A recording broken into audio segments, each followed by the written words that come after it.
Crise de identidade. Não sei se você já passou por isso. Normalmente ela começa ali na adolescência, quando a gente está deixando de ser criança, mas ainda não é adulto. E fica meio perdido sem saber o que é, né?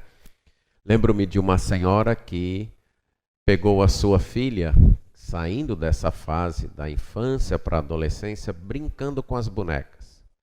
Aí ela ficou olhando admirada e quando a menina viu que a mãe estava olhando para ela, a menina ficou toda desconcertada, sem saber o que fazia com a boneca. Isso reflete que agora não sabia direito se era criança ainda ou se já era uma moça.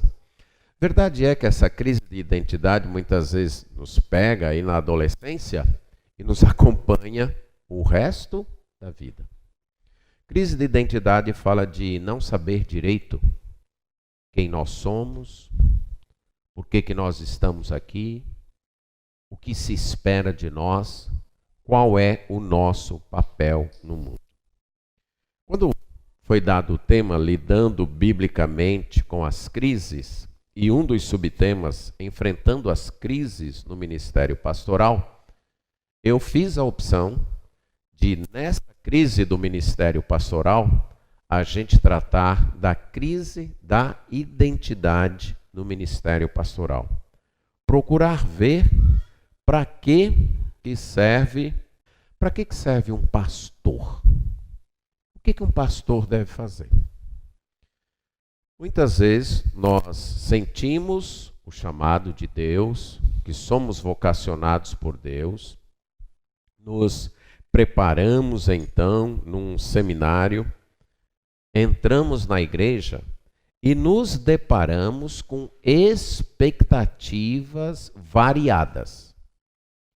Alguns esperam e até pensam que o pastor é uma espécie de terapeuta, especialmente um terapeuta familiar, que chegou para resolver os problemas de casamento, problemas de criação de filhos. Seu principal papel é o aconselhamento. Ele está ali para resolver os meus conflitos, me ajudar a me dar bem na vida em termos de solução de conflitos.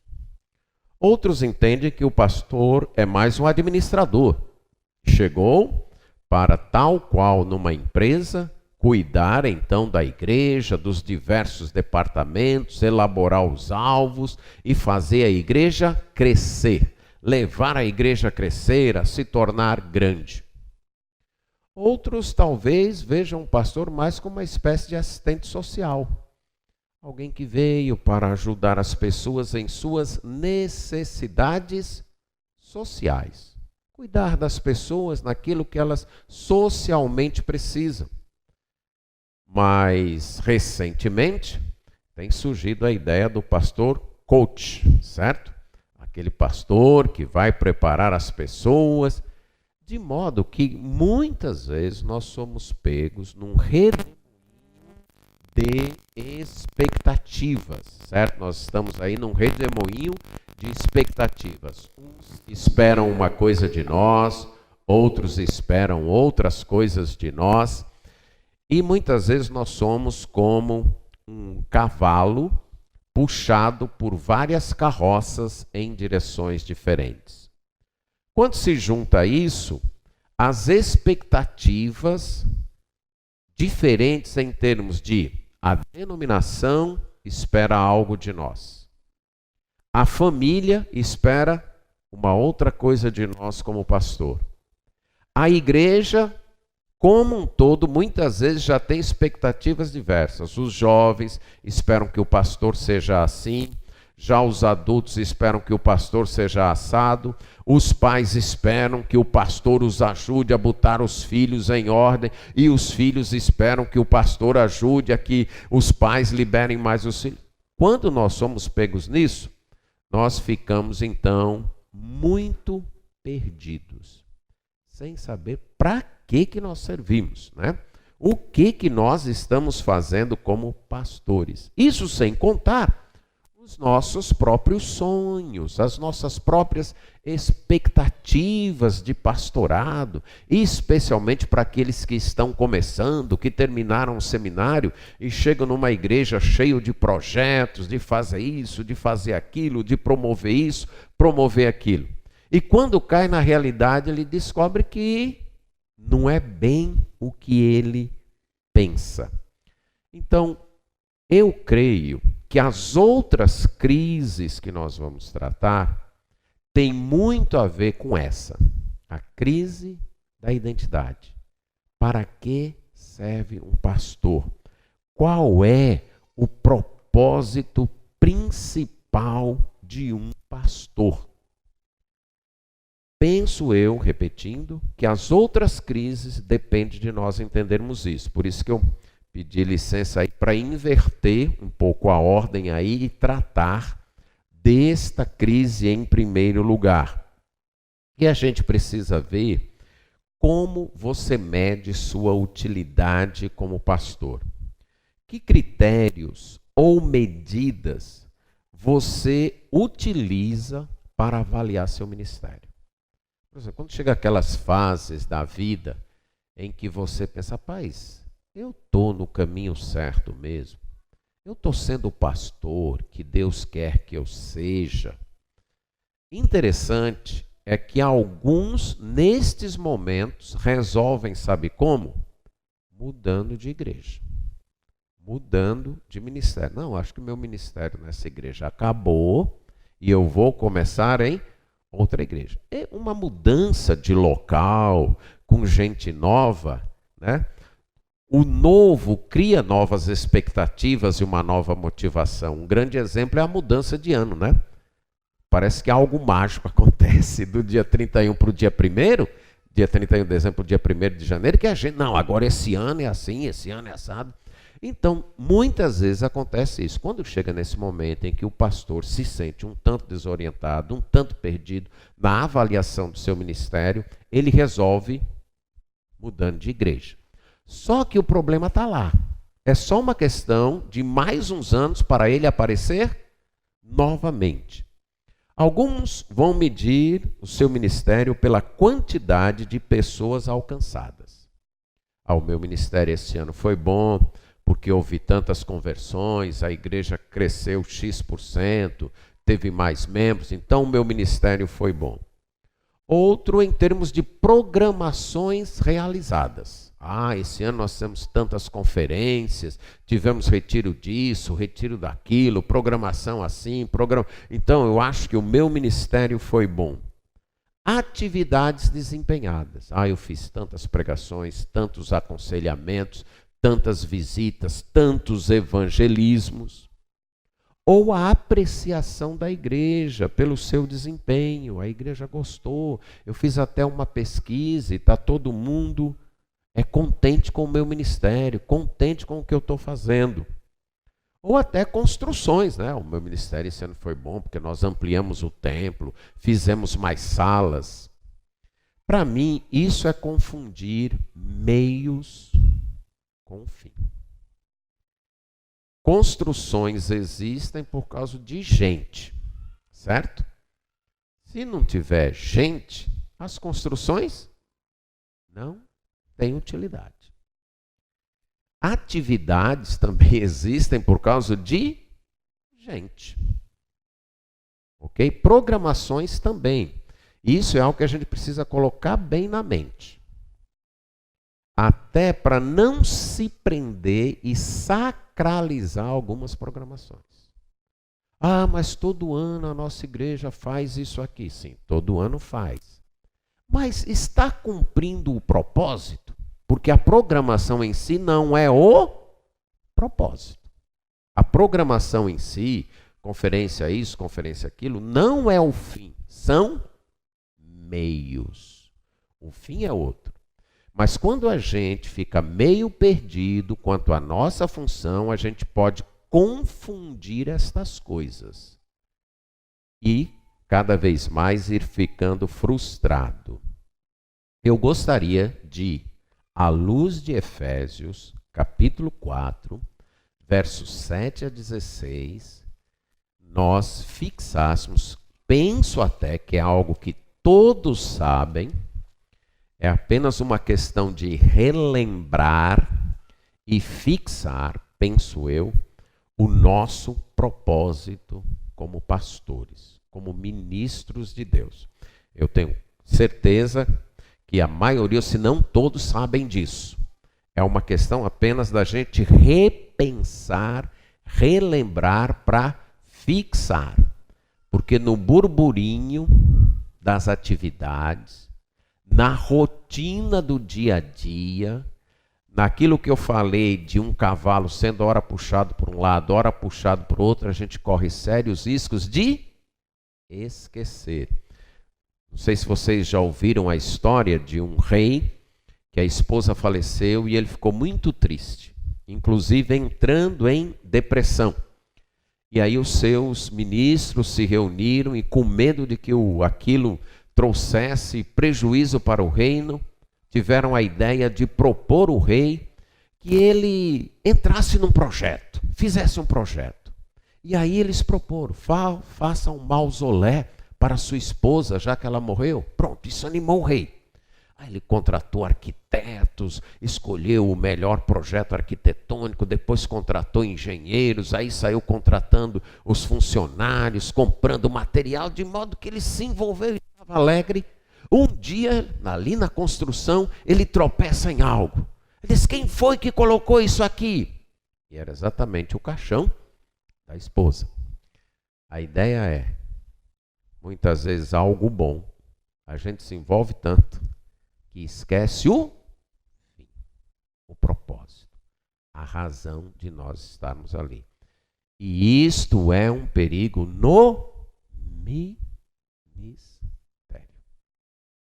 Algo bom, cuidar da igreja, cuidar das pessoas, pode nos envolver tanto que a gente pode perder o foco. Então, de fato, eu estou trazendo à lembrança algo que os irmãos já sabem. Vamos ler Efésios 4, 7 a 16, que diz o seguinte: e a graça foi concedida a cada um de nós, segundo a proporção do dom de Cristo. Por isso diz, quando ele subiu às alturas, levou cativo o cativeiro e concedeu dons aos homens. Ora, que quer dizer subiu, senão que também havia descido até as regiões inferiores da terra? Aquele que desceu é também o mesmo que subiu acima de todos os céus para encher todas as coisas.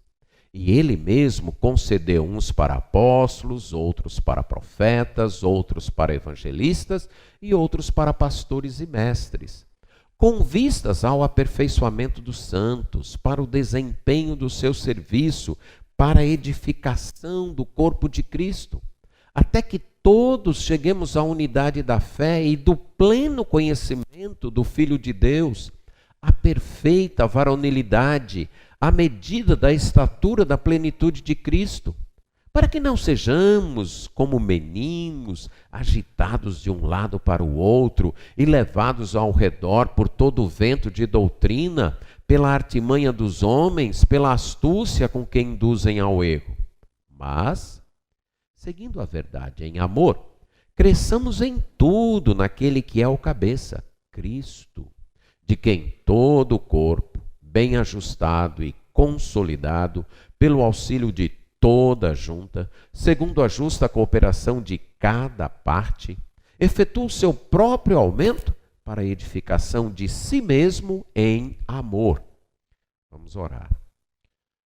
Senhor, nós dependemos de Ti para entendermos, amarmos e obedecermos a Tua palavra.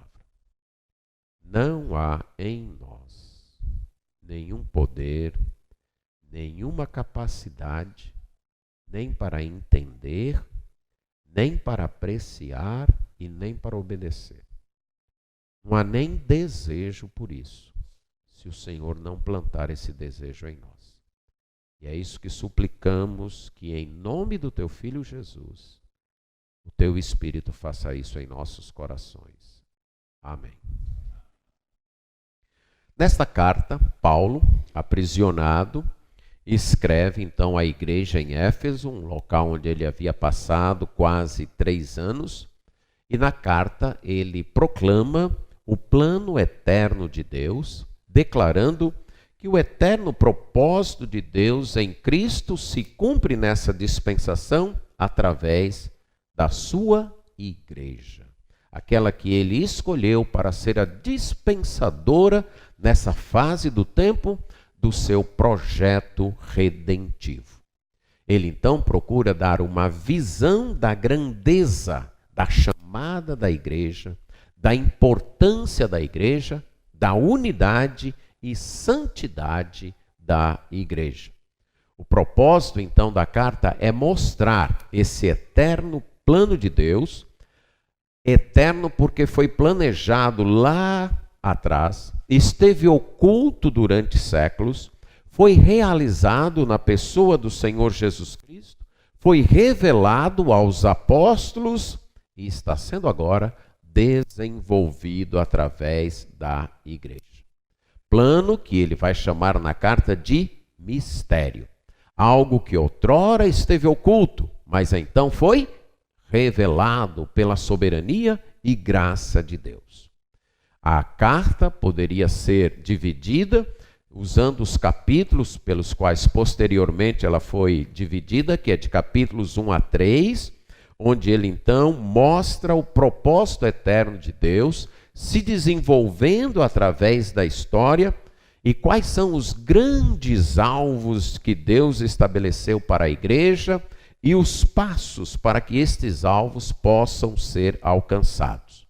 Tudo isso para a sua glória, segundo o bem-querer, isto é, o beneplácito da sua vontade, única e exclusivamente através da pessoa e obra do Senhor Jesus Cristo. Ele é o centro de tudo isso e com a ação do Espírito Santo.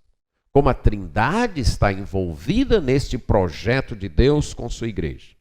Deus então está levando a efeito o seu propósito eterno. E como eu disse, nessa dispensação, cabe à igreja cuidar disso. Esta parte então termina inclusive com um louvor, com uma doxologia. A segunda parte, que incluiria os capítulos de nossas versões de 4 a 6, Paulo vai mostrar as implicações disso para a vida da igreja. Já que a igreja é agora dispensadora desse projeto redentivo de Deus, como é que ela deve viver? É como se ele fosse, conforme alguns comentaristas dizem, do indicativo para o imperativo. A igreja é isso. Então, já que ela é isso, como ela deve se comportar?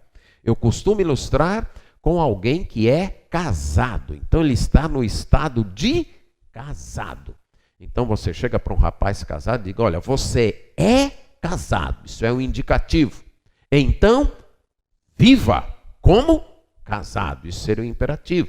Então, a igreja é a dispensadora no atual tempo do projeto eterno de Deus. E por causa disso, ela deve viver à altura disto, mostrar isto em sua vida, mostrando como a igreja deve viver. É neste contexto que ele trata do pastor. No capítulo 4, ele diz, rogo-vos, pois, quer dizer, o pois aí é inferencial, à luz de tudo que eu disse, que eu expus anteriormente, eu exorto vocês a que andeis de modo que digno da vocação. Vocês têm um chamado, vocês foram vocacionados, isso é para toda a igreja. Não está sendo específico aqui a vocação pastoral, mas a vocação cristã, a vocação de ser igreja de Deus, de ser a dispensadora desse projeto de Deus. Vocês têm esta vocação, indicativo, nossa posição. Então vivam à altura, de modo digno desta vocação. E é dentro desse contexto, como eu ia dizendo, que ele fala do papel do pastor. E é interessante que é a única vez no Novo Testamento que o termo aparece para líderes da igreja. O termo substantivo, pastor. Nas outras 3 vezes aparece o verbo apacentar. Mas como substantivo, pastor, é a única vez, certo? E Paulo, então, aqui nos mostra, através disso, que o pastor tem uma missão no plano eterno de Deus. Que a igreja de Deus tenha pastores é algo do plano eterno de Deus. Não é uma invenção posterior de Deus, não é um plano B de Deus, não. Eternamente, Ele planejou que sua igreja tivesse pastores. E o papel destes pastores é guiar as pessoas à maturidade cristã. É ajudar as pessoas a viverem do modo digno da sua vocação. Levar a igreja a entender isso e a viver isso. A vocação, como ele colocou no capítulo 3, verso 10, para que pela igreja a multiforme sabedoria de Deus se torne conhecida agora dos principados e potestades nos lugares celestiais, segundo o eterno propósito que estabeleceu em Cristo Jesus, nosso Senhor. Pense na missão da igreja. Pense no privilégio. A igreja, nesse momento, nessa dispensação, deve manifestar a multiforme sabedoria de Deus até para os principados e potestades. Eles devem olhar para a igreja do Senhor e, através da igreja, enxergar quão sábio é o nosso Deus e como sua sabedoria é multiforme. E pastores estão incluídos neste plano. Não importa se o mundo desvaloriza essa vocação. Não importa se o mundo não reconhece essa vocação. Eternamente, Deus planejou que sua igreja, para cumprir o seu propósito, tivesse pastores. A gente precisa ter isso em mente. Não importa se o mundo valoriza, se não valoriza, se conta como algo que vale a pena, não importa.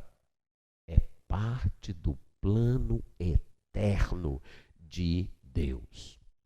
E quando Paulo, então, vai tratar dessa vocação da igreja, a gente poderia resumir em 2 palavras: unidade e santidade. A igreja deve expressar, então, em unidade e santidade essa multiforme sabedoria de Deus. Unidade, porque esse é o plano de Deus. Uma igreja que seja um povo sem barreiras. Ele expôs isso no capítulo 2, versos 11 até 3:1.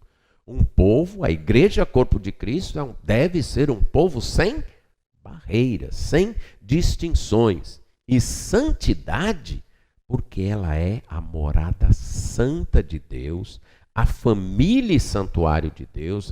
Ele já colocou isso em 1:23, 2:19 e 21. A unidade, ele vai tratar do capítulo 4, verso 1 até o verso 16. E a santidade, do capítulo 4, 17, até o final do capítulo 5, aliás, início do capítulo 6. É quando trata da unidade que ele fala do pastor.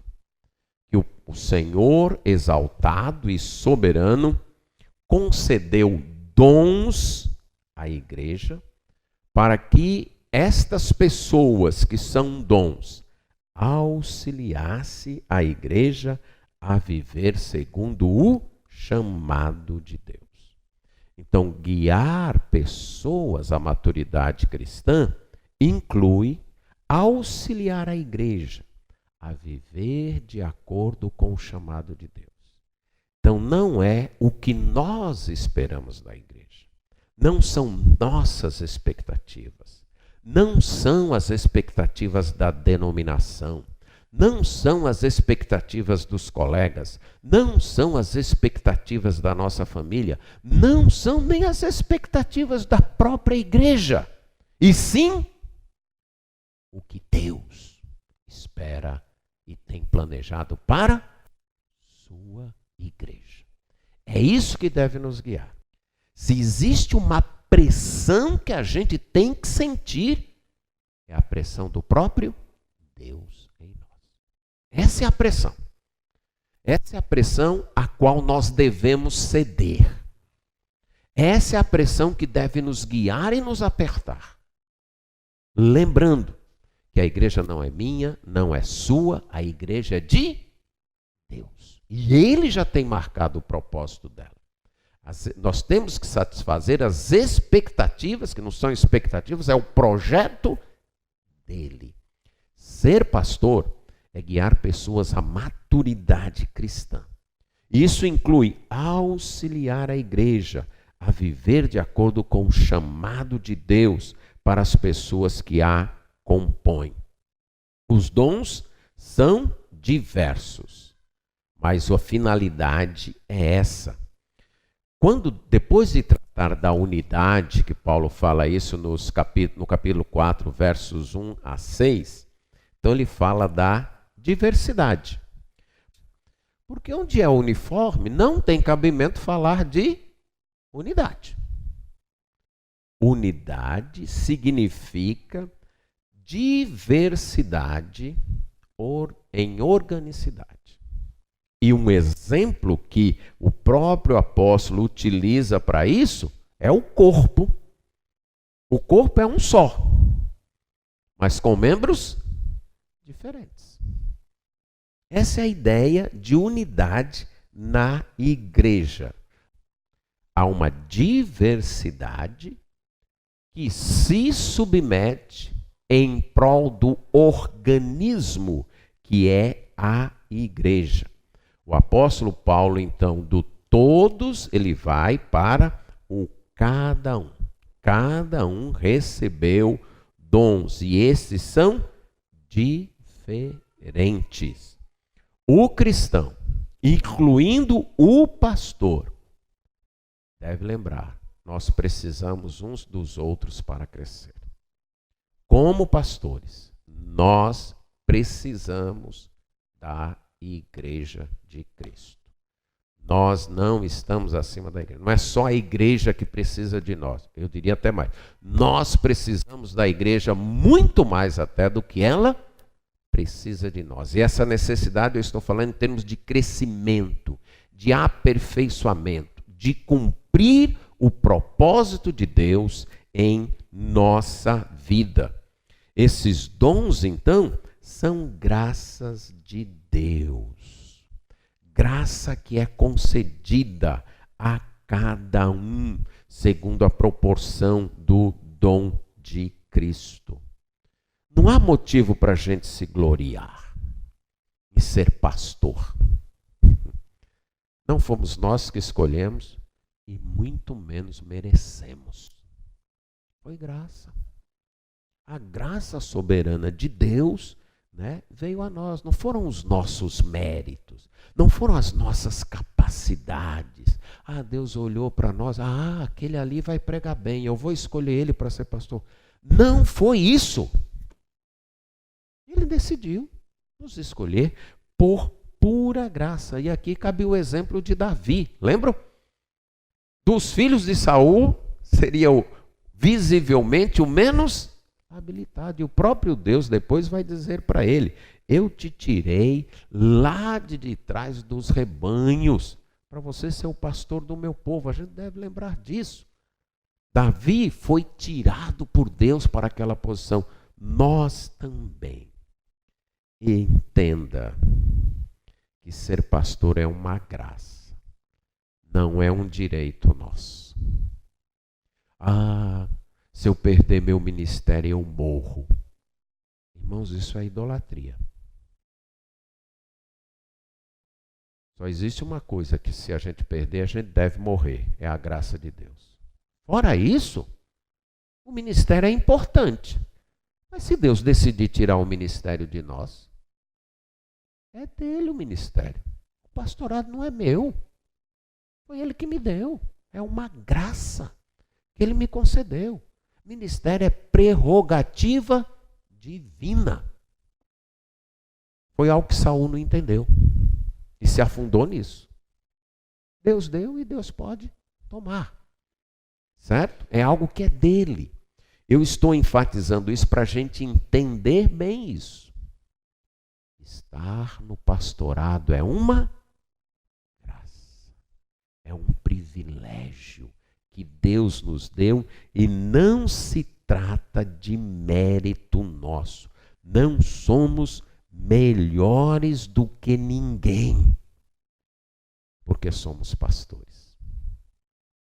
Somos tão pecadores como qualquer outra pessoa.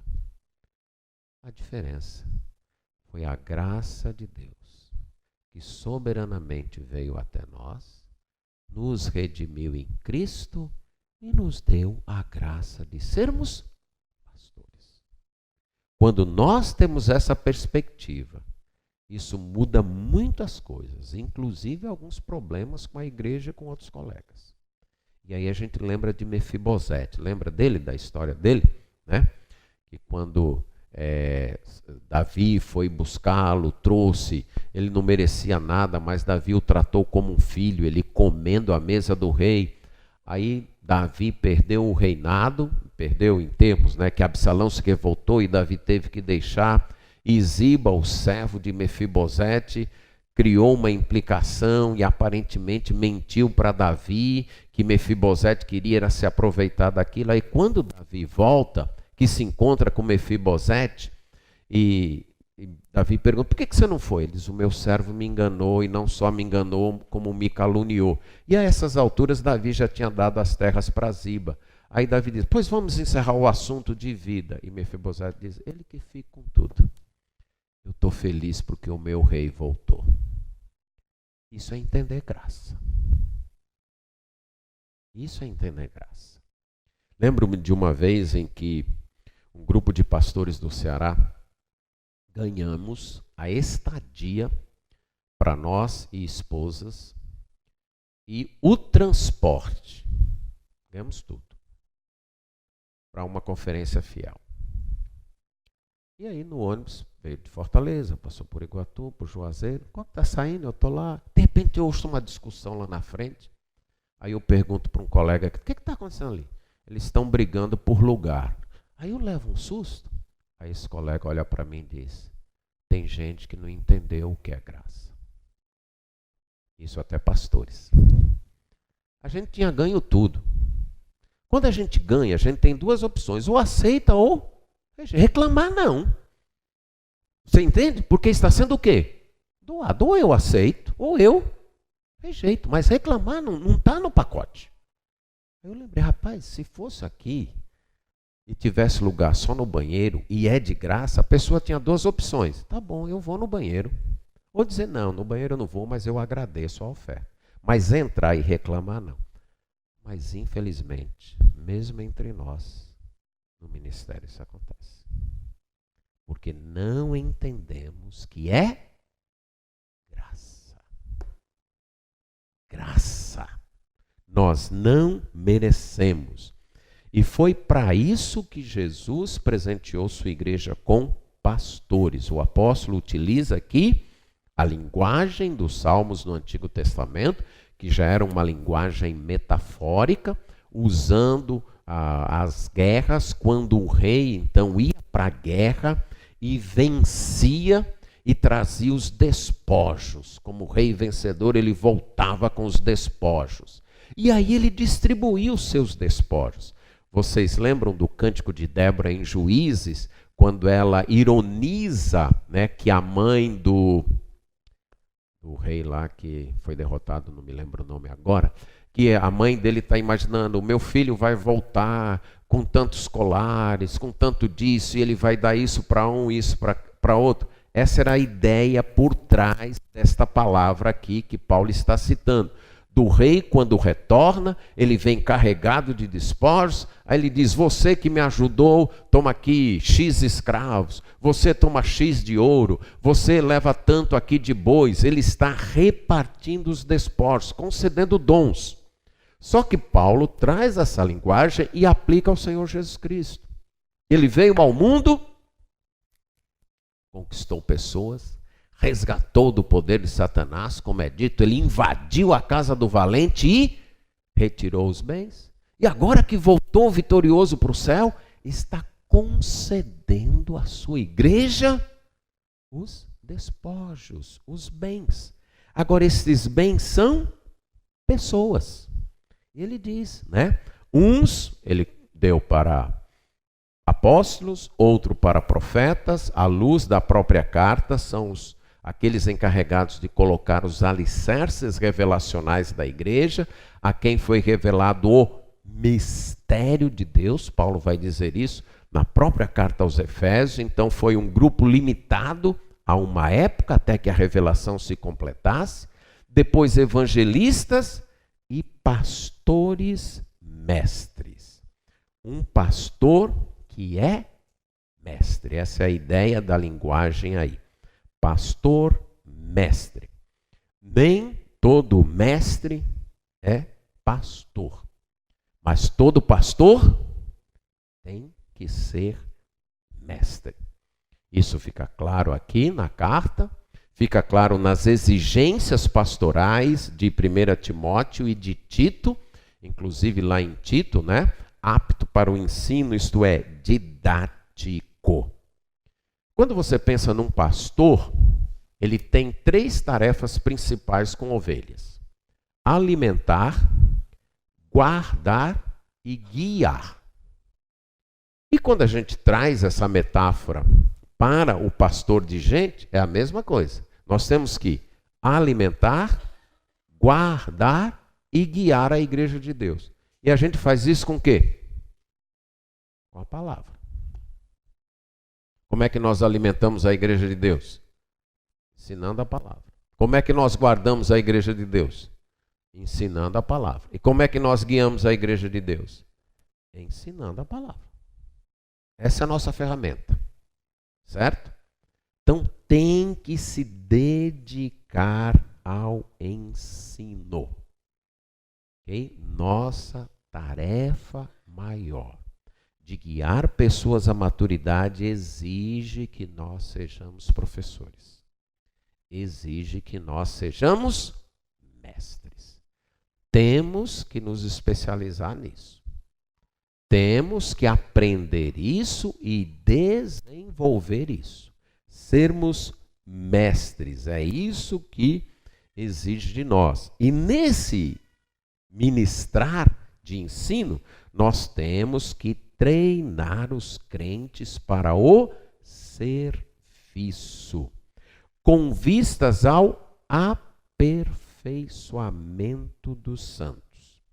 Esta palavra aperfeiçoamento, novamente ela só vai aparecer aqui nesta forma, mas o verbo de onde a palavra veio, ele aparece, por exemplo, em Mateus 4:21, quando fala de os pescadores que Jesus chamou, João e Tiago, que estavam consertando as redes. Em certo sentido, eles estavam aperfeiçoando as redes, né?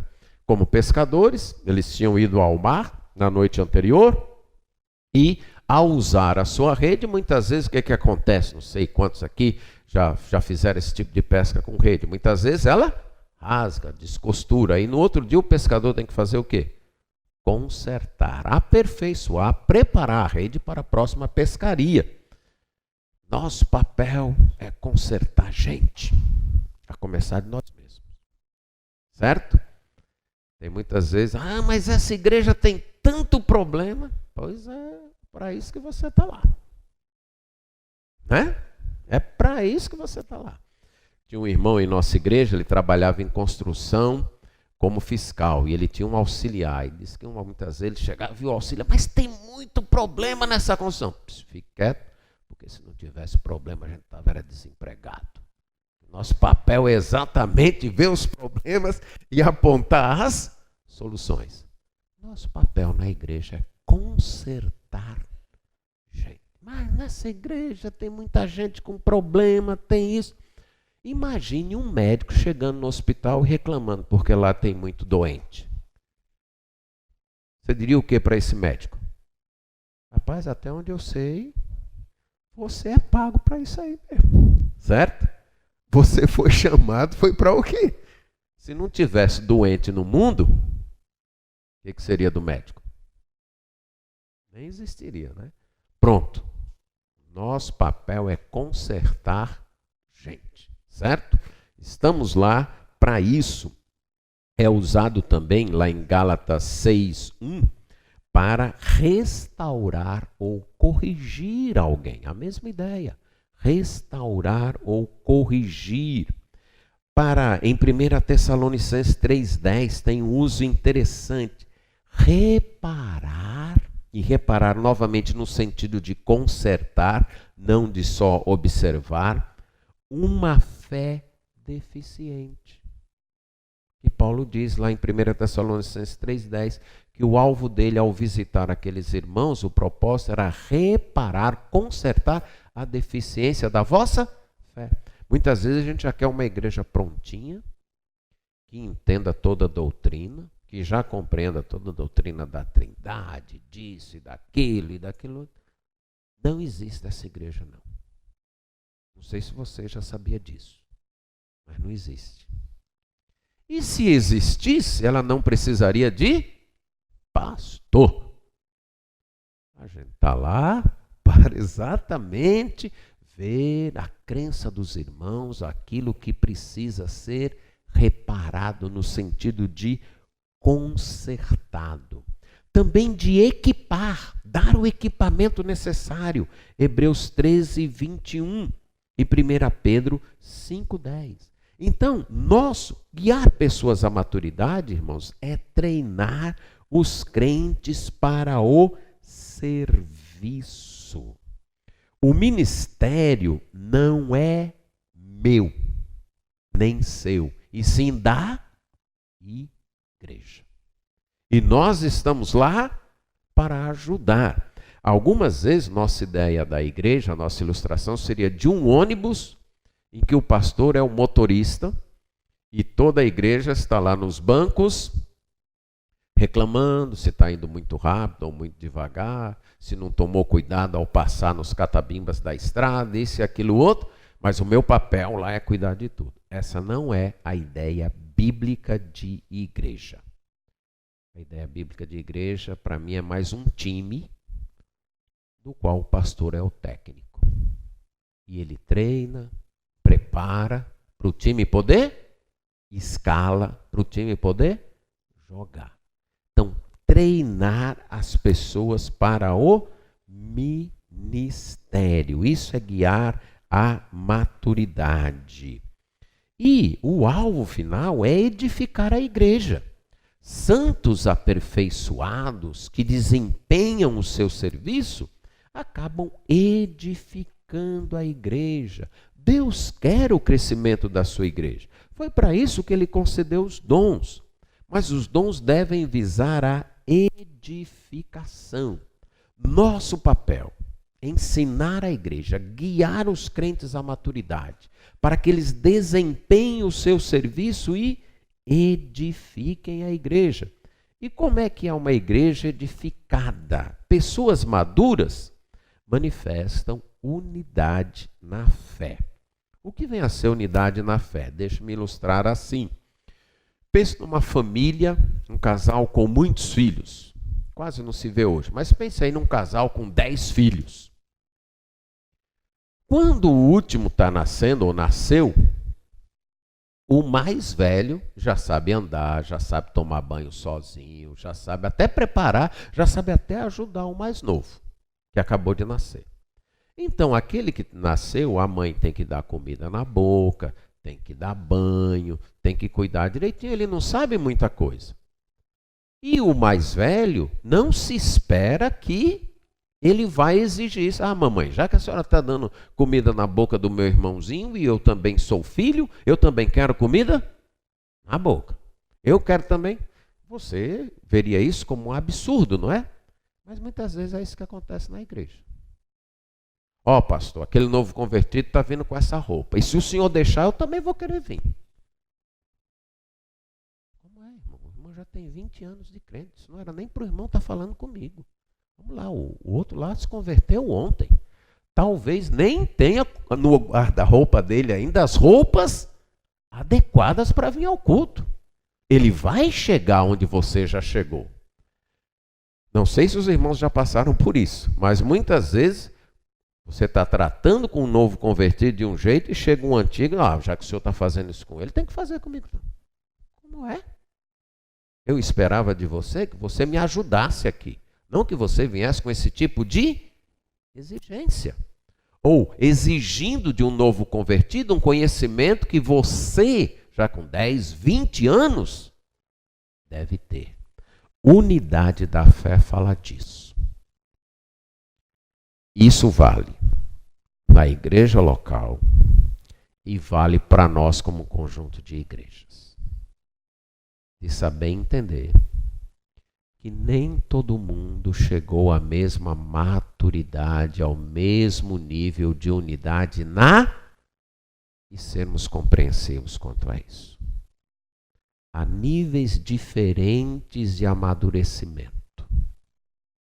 E uma pessoa madura cristã, ela vai entender isso, ela vai compreender isso. Um pastor mais maduro vai olhar para um pastor mais novo, que não está indo tão bem, e antes de atirar pedra, criticá-lo ou até jogar fora, não, vamos lá. Vamos ajudar esse irmão a crescer na fé, avançar na fé. Ele está ainda atrás de nós na maturidade. E o nosso papel é ajudá-lo a crescer. Nós precisamos, então, lembrar disso. E isso se manifesta num relacionamento pleno com o Senhor Jesus Cristo, né? Até que todos cheguemos à unidade da fé e do pleno conhecimento do Filho de Deus. Aqui qual é o padrão? O padrão é o pastor? Não, o padrão é quem? Cristo. Ele é o padrão. Então não é tanto guiar as pessoas a uma dependência de mim como pastor, mas guiar as pessoas a uma dependência de Jesus Cristo. Inclusive eu reconhecendo também que eu sou dependente dele.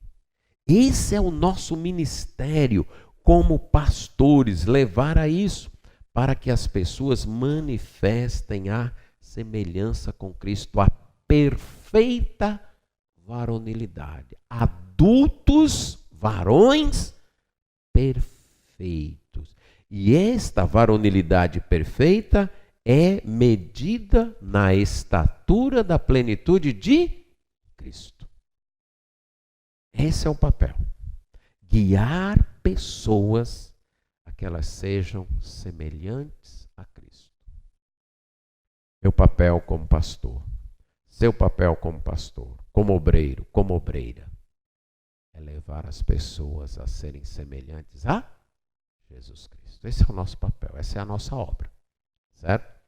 Difícil de ser medida, concorda comigo? Difícil de ser mensurável, mas é eterna. Não vai se acabar com o tempo, não. É para essa vida e para toda a eternidade. Lembre disso. Meu papel como pastor, o meu papel principal, o meu alvo, é levar as pessoas a serem semelhantes a Cristo. E pessoas com essa maturidade manifestam estabilidade doutrinária. Elas não ficam aí como pessoas jogadas de um lado para o outro. Vem uma onda. Agora é isso. Agora é aquilo. Agora aconteceu. Não, elas têm uma estabilidade doutrinária. Elas não ficam aí rodopiando conforme ventos de doutrinas erradas acontecem, não. Pessoas maduras são estáveis. Isso é uma característica até de pessoas maduras no sentido comum da vida, né? Uma pessoa que ora está de um jeito, ora está de outro, ora está assim, ora está assado, o tempo mudou, você não considera aquela pessoa o quê? Madura. Uma pessoa madura é ou no frio, ou no quente, ou de noite, ou de dia, ela manifesta uma certa estabilidade. É a mesma coisa com a igreja, com os crentes em Cristo. Estabilidade doutrinária, não caem nas trapaças dos ensinos fáceis, ou dos ensinos falsos e fáceis daí. Elas não são instáveis quanto a isso, mas também elas manifestam um equilíbrio entre amor e verdade. Elas defendem a verdade, mas defendem com amor. Certo? Elas amam a verdade. E porque amam a verdade, defendem a verdade com amor. Aqui está uma situação que para mim demonstra bem uma pessoa madura, capaz de defender a verdade com amor, capaz de defender uma posição sem odiar pessoas, sem guardar rancor e ódio no coração, capaz de tentar convencer alguém não porque quer ganhar o argumento, mas porque quer ganhar a alma.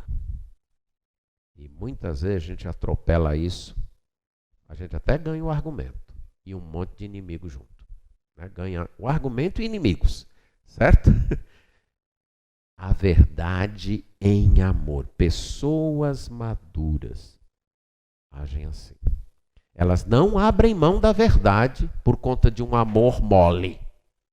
Não. Mas elas também não sacrificam o amor para defender a verdade. Elas mantêm as duas coisas. Verdade em amor. E essas pessoas maduras se envolvem num crescimento participativo, certo? Todo o corpo bem ajustado pelo auxílio de toda a junta, segundo a justa cooperação de cada parte, efetua o seu próprio aumento para a edificação de si mesmo em amor. Gente madura não é crente passivo, é crente que se envolve, que entende o seu papel no corpo de Cristo, que conheceu que deve dar sua participação e se envolve com isso. É crente que entende que precisa dos outros e os outros precisam dele. É o crente que se vê num corpo mesmo. Eu sou membro desse corpo. Sozinho eu não faço um corpo. Mas eu também não estou aqui simplesmente para ser um peso para o corpo. Eu estou aqui dependendo do corpo e para ajudar o corpo. Não perca a visão. Guiar crentes à maturidade cristã. Não perca a visão. É preciso manter essa visão do alvo do pastorado. Lembrar que é um trabalho com prazo eterno. Ok? Quando é que isso vai terminar? No fim do seu ministério? É? Não. Seu ministério vai terminar e outro vai continuar. É isso. Prazo eterno. Para você não ficar frustrado e desanimado aí no meio do caminho. Estamos lidando com valores eternos, com alvos eternos. Eternos porque foram planejados na eternidade passada. E eternos porque se cumprirão na eternidade futura. E no meio desse tempo, temos o privilégio de lidar com isso. E eu quero propor um texto como roteiro programático para a gente ter na mente. Colossenses, capítulo 1, versos 28 e 29, está aí, que Paulo diz, Eu fiz uma tradução: nós anunciamos, advertindo a todo homem e ensinando a todo homem em toda sabedoria, a fim de que apresentemos todo homem perfeito em Cristo. Para isso é que eu também me afadigo, esforçando-me o mais possível, segundo a sua eficácia que opera eficazmente em mim. Então o apóstolo nos diz aqui que esse é o nosso propósito, esse é o nosso alvo, certo? Então eu estou propondo esse texto como um texto base para o nosso ministério. Lembrar disso aí. Apresentar todo homem perfeito em Cristo. A palavra perfeito aqui, como alguém completo, maduro, completamente desenvolvido. Pessoas semelhantes a Cristo. Esse é o nosso alvo. Apresentar pessoas semelhantes a Cristo. A ideia de apresentar aqui é de como trazer as pessoas e mostrar e colocar diante de Deus. Pessoas amadurecidas. O texto, a palavra em 1 Coríntios 14, 20, perfeito, lá em 1 Coríntios 14, 20, faz contraste com menino. Então apresenta essa ideia de alguém adulto, a perfeita varonilidade, de alguém que é semelhante a Jesus Cristo, ok? Qual é o modo de nós fazermos isso? É uma proclamação, o qual nós anunciamos, proclamamos, advertindo, admoestando, corrigindo mediante instrução. O apóstolo deu exemplo, conforme ele diz lá no capítulo 20 de Atos, quando pregou aos pastores da cidade de Éfeso, no capítulo 20, verso 31, ele diz: portanto vigiai, lembrando-vos de que por 3 anos, noite e dia, não cansei de admoestar com lágrimas a cada um. Trabalho pastoral traz sofrimento. É parte do trabalho, certo? É parte. Trabalho pastoral traz lágrimas.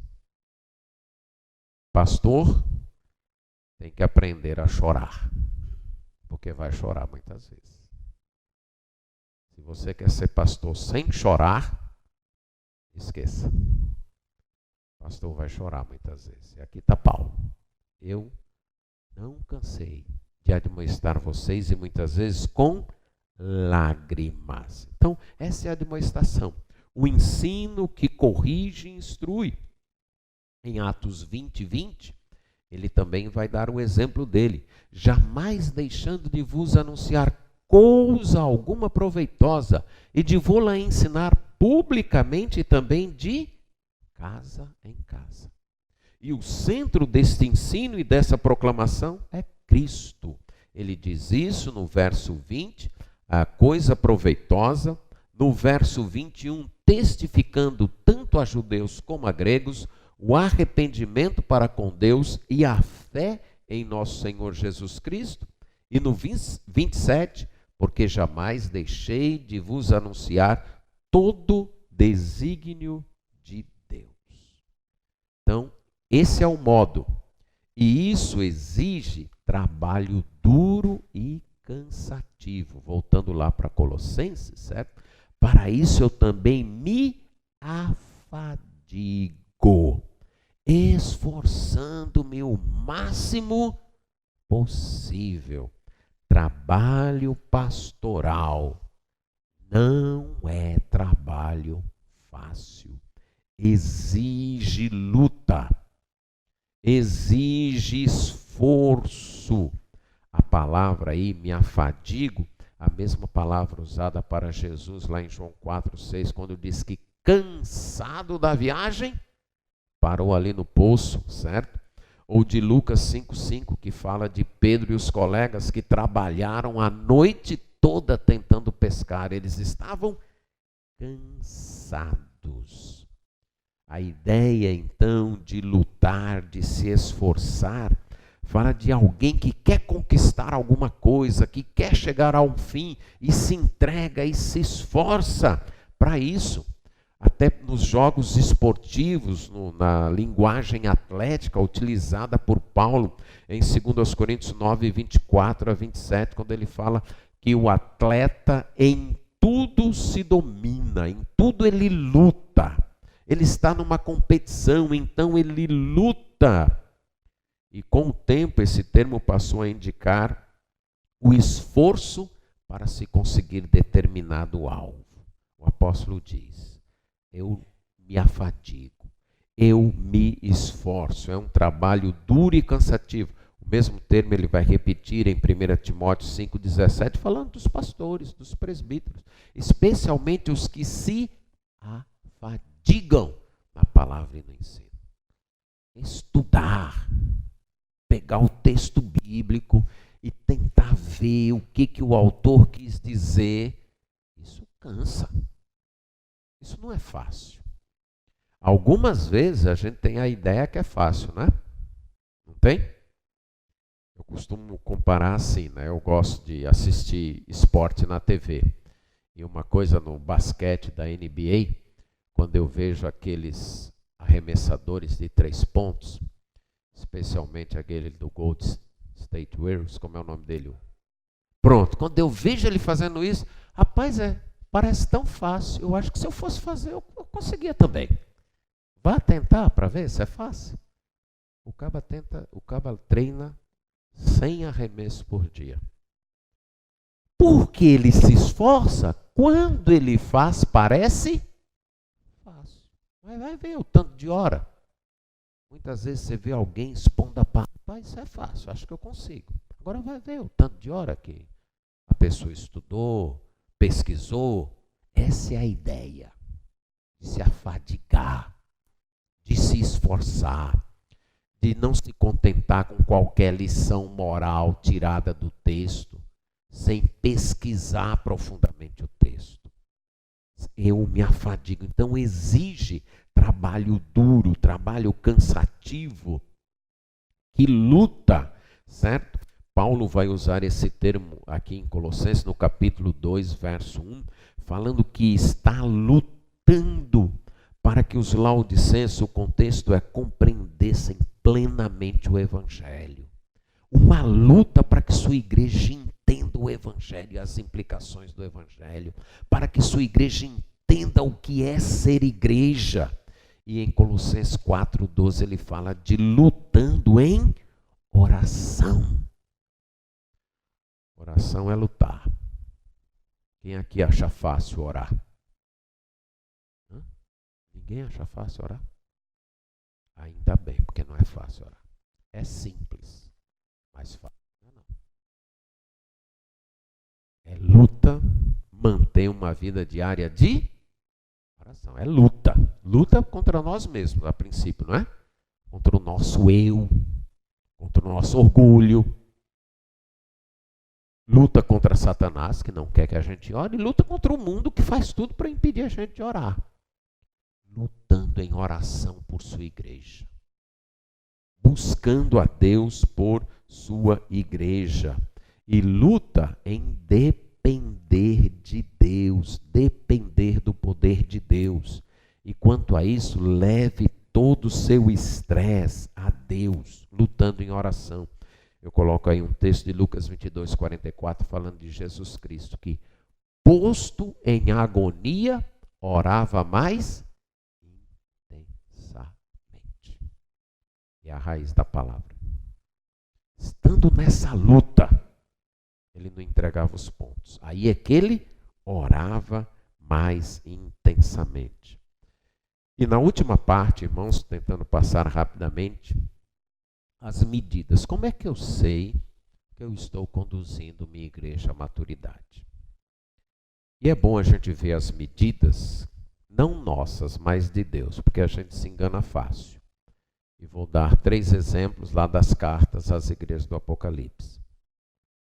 A igreja de Esmirna, Deus diz, és pobre, mas na verdade tu és rica. A igreja que aos olhos dos homens são pequenas e pobres, mas aos olhos de Deus são ricas. Sardes, tens fama de que vives, mas estás morto. Sempre que alguém elogia a minha igreja, eu tremo pensando nesse versículo. E se isso aí não for apenas fama de que estamos vivos, mas de fato estamos. Estão percebendo como é fácil a gente se enganar? É fácil. E a última lá de Laodiceia. Te achas rica, que não precisa de coisa alguma. Na verdade, tu és o quê? Miserável. Exatamente. Nós precisamos medir a maturidade não pelas nossas medidas, mas o que Deus diz que é. E aqui eu usei a palavra perfeito ou o verbo aperfeiçoar para indicar algumas qualidades de uma pessoa madura. Primeiro, 1 Coríntios 14, 20, no contexto dos dons espirituais, Paulo diz que uma pessoa madura tem uma compreensão desenvolvida do plano de Deus. O que é um crente maduro? É um crente que tem uma compreensão desenvolvida do plano de Deus, o plano revelado nas Escrituras. Isso é um crente maduro, certo? Não é apenas alguém que responde às nossas expectativas, alguém que está ativo no sentido de ter muitas atividades na igreja, mas alguém que compreendeu o propósito do plano de Deus, que entendeu naquele contexto, alguém que tinha entendido o propósito de Deus quanto aos dons. Em Hebreus 5,14, uma pessoa madura tem discernimento exercitado. Veja lá Hebreus 5,14, ele diz isso. O que é uma pessoa madura? O alimento sólido é para os adultos, isto é, a palavra é perfeito.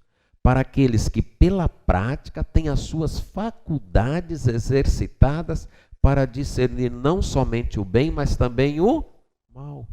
Então, um crente maduro é um crente que vê a coisa e ele já aprendeu, ele já exercitou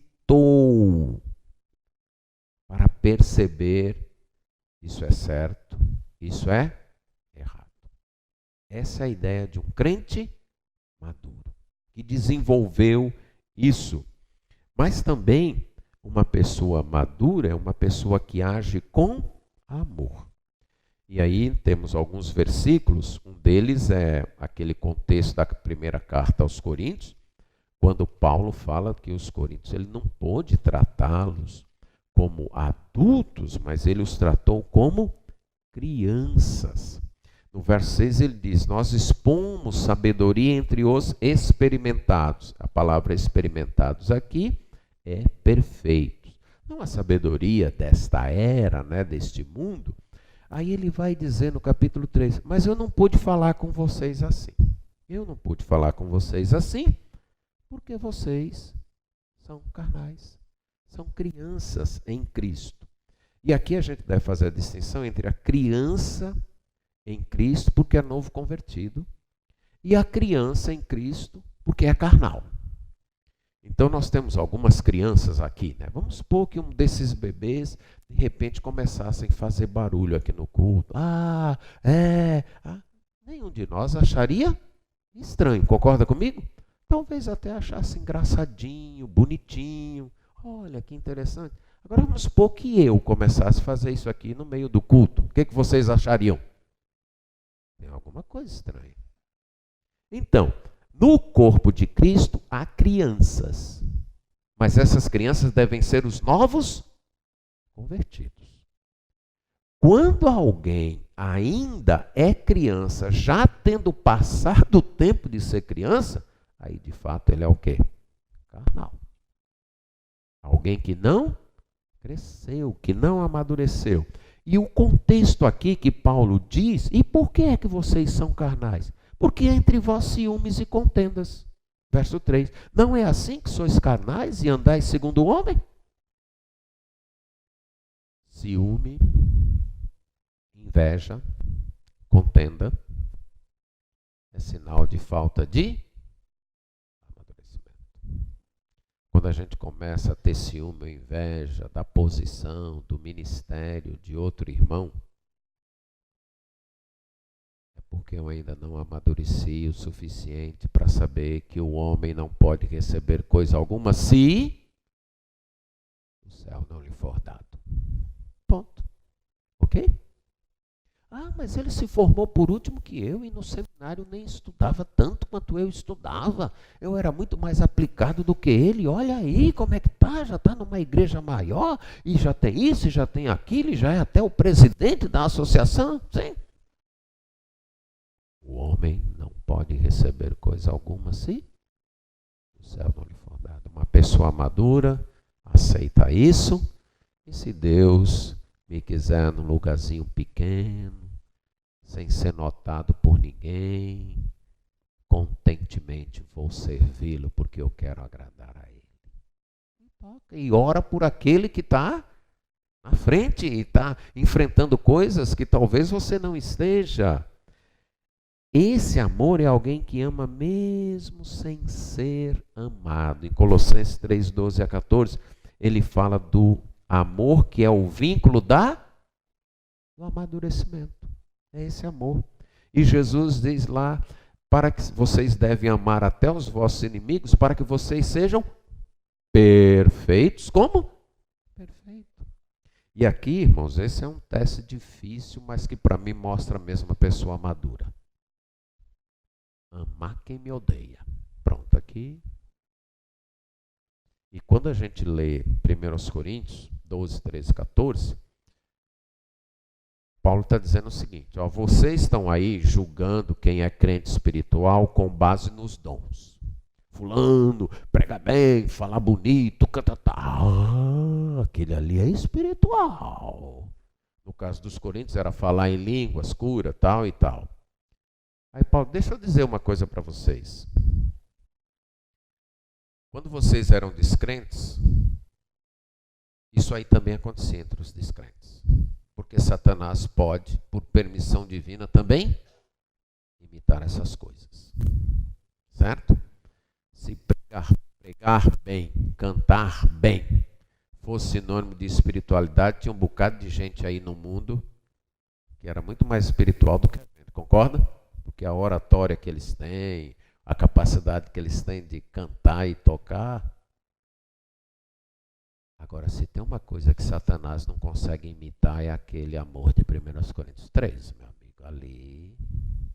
Ali não tem como fingir, não. Ali não tem. É o que Paulo está dizendo. Esse aqui é o caminho melhor. Ou esse aqui é o teste do espiritual. Quer saber se você é espiritual? Veja se você ama com aquele amor de 1 Coríntios 13. Pronto, tá ali. Quer saber se alguém é espiritual? Aquele é o teste, não é desempenho. Não é desempenho. O teste é aquele amor. Uma pessoa madura, ela age em amor. Uma pessoa madura faz uso correto da língua. Tiago 3:2. Certo? A gente poderia até dizer que quanto mais madura é uma pessoa, menor é a sua língua. Certo? Tiago 3:2 diz que o varão perfeito, ele faz bom uso da língua. Então, essa é outra medida, certo? Uma pessoa madura também aprende com aprovação e não desanima diante dos problemas. Novamente, Tiago 1:2 a 4. Falando aqui do que? Daquele que é perfeito. É alguém que enfrenta as provações, enfrenta as lutas e não entrega os pontos. Ele já aprendeu que a vida é assim mesmo. Ora tem caminhos de bonança e ora tem de tempestade. Ele já amadureceu nisso. Ele não se assusta mais com isso. Ele sofre, mas não entrega os pontos. E isso é parte da maturidade, né? Quando você leva o seu filho para a escola, que ele começa a enfrentar problemas, ele chora e logo quer desistir. Você, quando daqui a pouco seu filho chega a uma idade Ele não precisa mais do seu incentivo, porque ele aprendeu o quê? É assim mesmo na vida. Certo? Tem algumas coisas que são fáceis e tem outras que são difíceis. Tem dias tranquilos e tem dias conturbados. Esse é outro sinal da pessoa madura.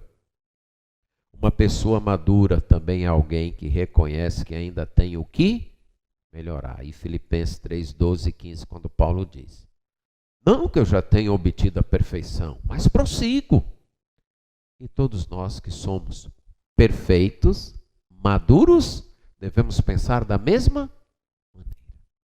Uma pessoa madura, não, tá vendo aqui, ó, eu já cheguei no topo. Não, uma pessoa madura jamais vai agir assim. Porque o alvo é não ser o primeiro da igreja, mas ser semelhante a Cristo. Você não pode se medir, não, mas aqui eu já deixei todo mundo para trás, aqui eu já estou na frente de todo mundo. Mas já está semelhante a Cristo? Não, então tem que continuar a amadurecer, a caminhar. E uma pessoa madura, por último, obedece a Deus.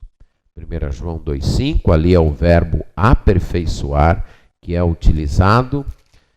Esse é um sinal de uma pessoa madura. Ela obedece a Deus, né? Aquele, entretanto, que guarda a sua palavra, nele verdadeiramente tem sido aperfeiçoado o amor de Deus. Resolver crise ministerial é você lembrar: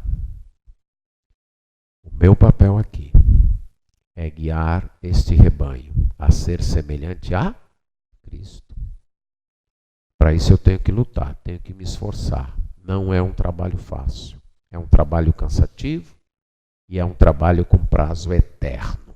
Vai demandar esforço de mim, esforço em proclamar a palavra, esforço em amar as pessoas, esforço em orar pelas pessoas. E você não se deixar levar pelas suas medidas, mas por estas medidas da palavra de Deus. Essa igreja está compreendendo melhor o plano de Deus? Esta igreja está controlando melhor a língua? Esta igreja está amando mais? Esta igreja está aprendendo a suportar as provações sem reclamar e sem desanimar? Esta igreja está cada vez mais pronta a obedecer a Deus? Então, eu estou cumprindo o meu trabalho. Esse é o nosso papel. Construir templos, fazer campanhas, fazer conferências, fazer retiros, são meios, ferramentas, instrumentos. O alvo é gente. Fomos chamados para trabalhar com gente. E gente dá trabalho. Certo? Mas esse é o nosso chamado. Fomos chamados para isso. E, irmãos, não vamos glamorizar o ministério. Eu costumo dizer para os alunos: trabalho de pastor é como o de dona de casa. Limpou a casa hoje e amanhã o quê? Limpar de novo. Lavou a louça do almoço e depois da janta? Lavar de novo. É assim. Você evangelizou, a pessoa se converteu, você discipulou. Aí quando é amanhã, um outro se converteu e você vai ter que fazer o quê? Discipular de novo. Aí você aconselha um casal e acha, agora eu acho que está tudo resolvido. Daí em um mês o que acontece? Ou menos de um mês. Lá está o casal de novo. E até que eles cheguem à maturidade, o que nós vamos fazer? É isso. É isso. Então não ache que o ministério não é uma palavra tão bonita, ministério pastoral. Ministério pastoral é cuidar de igreja, consertar vidas, ajudar pessoas que nem bem você acabou de consertar, daqui a pouco ela se desconcerta de novo e lá vem de novo para você o quê? Consertar novamente. Aí você treinou um líder, pronto, esse aqui eu acho que no próximo ano Aí quando pensa que não, o homem faz uma bobagem. Lá vai você. Esse é nosso mundo real. Em alguns momentos, a coisa brilha. Fazem uma festa em nossa homenagem. Nos dão um presente. Mas esse é o dia a dia? É? Esses são momentos. O dia a dia é varrer a igreja, lavar a roupa suja da igreja, preparar a louça da igreja. E na próxima semana, de novo, e de novo, e de novo, até Cristo voltar. E nós devemos nos darmos por muito felizes, porque Ele nos deu um trabalho com resultados